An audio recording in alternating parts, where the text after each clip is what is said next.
संविधान बताता है। अनुच्छेद 79 क्लियरली कहता है इंडियन पार्लियामेंट का मतलब है राष्ट्रपति, काउंसिल ऑफ स्टेट्स राज्यसभा और लोकसभा। राष्ट्रपति को दरकिनार करके ये मोदी शो जो हो रहा है ये भी देश देख रहा है। किराए के लोग ले जाकर जो बाहर शो होता है वो भी देश देख रहा है। और ये देश आज एक सवाल पूछ रहा है, जब रामनाथ कोविंद जी राष्ट्रपति बने, आपने कहा दलित राष्ट्रपति हैं, दलित राष्ट्रपति, आपने बहुत ढिंढोरा पीटा, अच्छी बात है। उनको शिलान्यास के लिए क्यों नहीं बुलाया गया? क्या राष्ट्रपति का हक नहीं है? आज एक अनुसूचित जनजाति की महिला इस देश की राष्ट्रपतियां, उनको इस हक से वंचित क्यों किया जा रहा है? ये सवाल सब पूछ रहे हैं और आज इतिहास बन रहा है। और मैं अपनी बात यही कहकर खत्म करती हूं कि इतिहास मोदी जी को लगता है इमारतों से बनता है।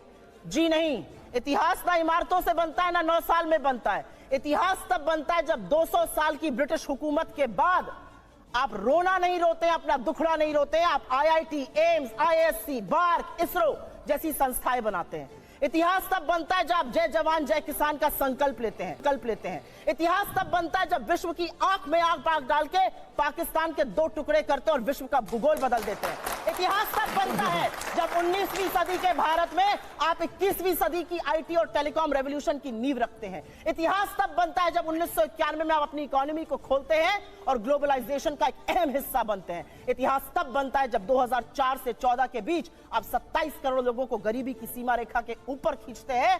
मनरेगा, खाद्य सुरक्षा अधिनियम, right to education, right to information जैसे कानून लाते हैं।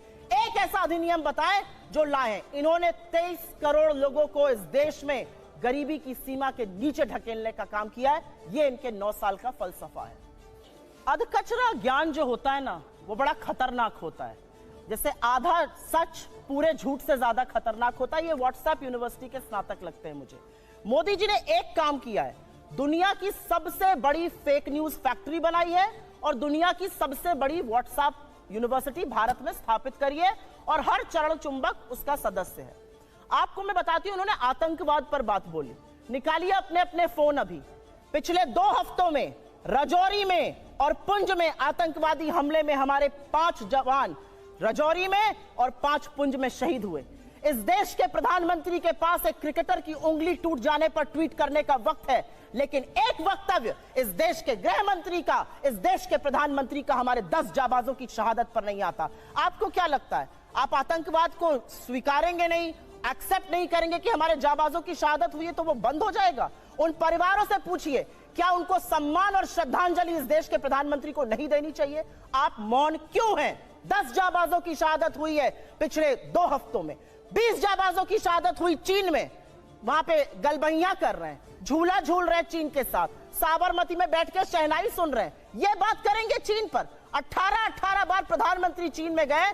भगवान जाने क्या चीन से रिश्ता है, वो चीन का नाम लेने में कतराते हैं। क्यों डरते हैं हमारे प्रधानमंत्री चीन का नाम लेने में? यह सवाल मैं पूछती हूं, यह सवाल देश पूछता है। 20 जाबाजों की शहादत हुई है। इन्होंने कुछ बातें बोली और उन बातों को बोलने से पहले मैं एक महिला हूं, आधी आबादी की बात कर लेते हैं। यहां से मुश्किल से 10 या 15 किलोमीटर दूर पर इस देश की सबसे डेकोरेटेड, सबसे सम्मानित वो लड़कियां जिन्होंने बड़े बड़ों को पटखनी देके हम सबके सीने गर्व से चौड़े किए हैं, 1 महीने से बैठी हैं और यौन शोषण का आरोप आपके सांसद पर लगा रही हैं। आपके मुंह से एक शब्द नहीं फूटता है, एक शब्द नहीं निकलता है मोदी जी के मुंह से, एक शब्द नहीं निकलता है अमित शाह के मुंह से। क्या ऐसी आपकी फंसी है ब्रिजभूषण शरण सिंह से कि आप नहीं बोलते हैं? ये सवाल मैं एक महिला होने के नाते पूछती हूँ, मैं एक महिला होने के नाते पूछती हूँ। बिल्किस बानो के अपराधियों को किसने रिहा किया? क्योंकि वो मुसलमान थी तो आप बोलेंगे नहीं? अंकिता ठाकुर का जिसने कत्ल किया, जिसने उसको जिस्म फरोशी में ढकेला, वो आपके विधायक का बेटा था। आप क्यों चुप है? आपने वहां पर इमारत ही गिरा दी कि सबूत ही ना मिले। आपका विधायक दोषी पाया गया है हत्या और सामूहिक बलात्कार का, कुलदीप सिंह सेंगर। ये बात करेंगे महिला सुरक्षा पर। ये चूड़ियां भेजते थे प्रधानमंत्री को, आज इनके मुंह से एक शब्द नहीं फूटता। महिलाएं इस देश की पूछ रही हैं और आपको भी पूछना चाहिए, क्यों चुप है मोदी सरकार? जब हमारी बेटियां जंतर मंतर पर 1 महीने से बैठी हैं, उन लड़कियों के आंसू देखकर, और आज की खबर फिर से मैं कोट कर रही हूं, एक समर कैंप होता था साक्षी मलिक बनने के लिए, तमाम लड़कियां वहां पर आवेदन देती थी। आज की स्थिति यह है कि बलात्कार और यौन शोषण की खबरों के बाद एक एप्लीकेशन नहीं आई है। ये इस देश की बेटियों के साथ ये कर रहे हैं, ये हमें पाठ पढ़ाएंगे। इन्होंने एक बहुत बड़ी बात बोली और वो बात बोलते बोलते पाकिस्तान पर चले गए। आज तक इस देश का यह न्याय था कि आज तक आईएसआई ने हमारी जमीन पर पैर नहीं रखा था। आईएसआई को पठानकोट बुलाकर आप निरीक्षण कराते हैं, लाहौर आप चले जाते हैं लपके हुए, भगवान जाने सेवई खाने या बिरयानी खाने, और सवाल हमसे आप पूछिएगा। आसिया अंद्राबी आपका चेहरा बनती है श्रीनगर में और सरहद पार जाके आतंकवादी गतिविधियों में शामिल है। आप एक दुर्दांत आतंकवादी को, यूसुफ को वहां पर टिकट देते हैं क्योंकि आपको अपनी सत्ता करनी है। ये कैसे लोग हैं? ये किस तरह के लोग हैं? ये जाबाजों की शहादत पर चुप रहेंगे, मणिपुर जलेगा ये चुप रहेंगे, ये प्रचार करते रहेंगे। इनको ये याद है कि इनको क्या क्या कहा गया। कर्नाटक जाकर क्या कहते थे साहब, मुझे फलाने ने ये कहा। कर्नाटक ने क्या कहा? कर्नाटक की जनता ने कहा मुद्दे है बेरोजगारी, मुद्दे है महंगाई और मुद्दा है भ्रष्टाचार। अगर उस पर बात होगी तो हम बात करेंगे, नहीं तो विपक्ष में बिठाने का आपको काम करेंगे। साहब हिमाचल गए थे, हार गए, कर्नाटक गए, हार गए, और ये विश्वगुरु बने फिरते हैं। इनकी बातें सुन लीजिए तो भारत शायद 1947 में ही आजाद हुआ हो, के बाद अब 2014 में आजाद हो गया हो। मेरा अपना मानना है कि कुछ बातें जब समझ में नहीं आती है उसको नहीं बार बार बोलना चाहिए। मैंने आपको एक बार पहले भी शो पे समझाया है।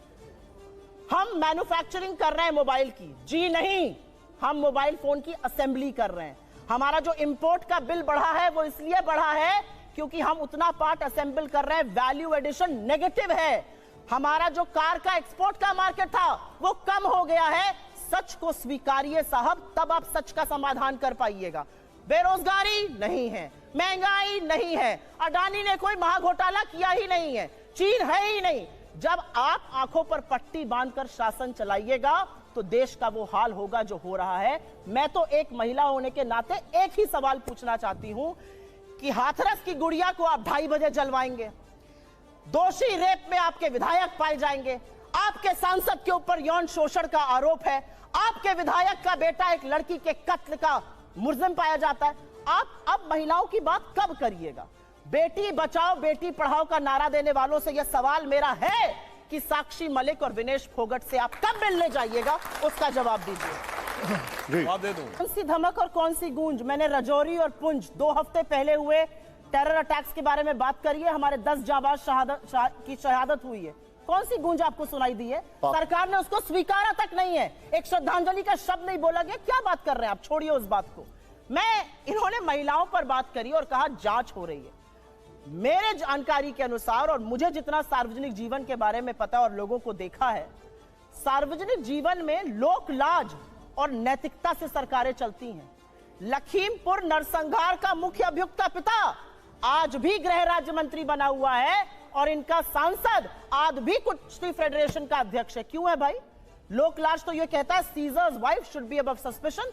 निकालिए उनको, आने दीजिए रिपोर्ट। अगर साफ होगा तो दोबारा अपने पद पर आ जाएंगे, नहीं होगा तो उनके साथ कार्रवाई होनी चाहिए।